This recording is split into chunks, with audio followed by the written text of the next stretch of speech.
कुनै महिलालाई 6 महिनामा 2 चोटि या वर्षमा 3 चोटि पिसाबको सङ्क्रमण हुन्छ भने त्यसलाई रिकरेन्ट युरिनरी ट्र्याक्ट इन्फेक्सन भन्छ।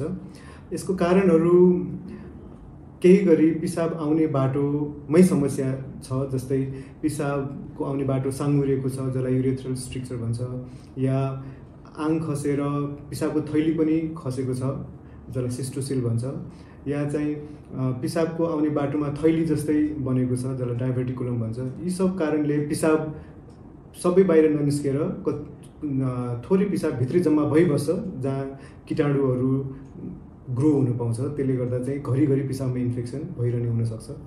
अर्को कारण पिसाबको इन्फेक्सन ठिकसँग पुरै केही गरी ट्रिटमेन्ट भएको छैन भने पनि पिसाबमा इन्फेक्सन भइबस्छ, या पिसाब इन्फेक्सनसँग लड्न सक्ने क्षमता कोही मान्छेको कम छ भने पनि पिसाबमा इन्फेक्सन भइबस्छ, या क्वालिटी अफ लाइफ राम्रोसँग हेरचाह गर्नु सक्नु भएको छैन, जस्तै पिसाब दिशा सफा गर्ने तरिका राम्रोसँग नबुझेर सफा गराउनु भएको छ, या भित्र लाउने कपडाहरू धेरै घरि बारम्बार फेरिरहनु भएको छैन भने पनि पिसाबमा इन्फेक्सन भइरहन सक्छ।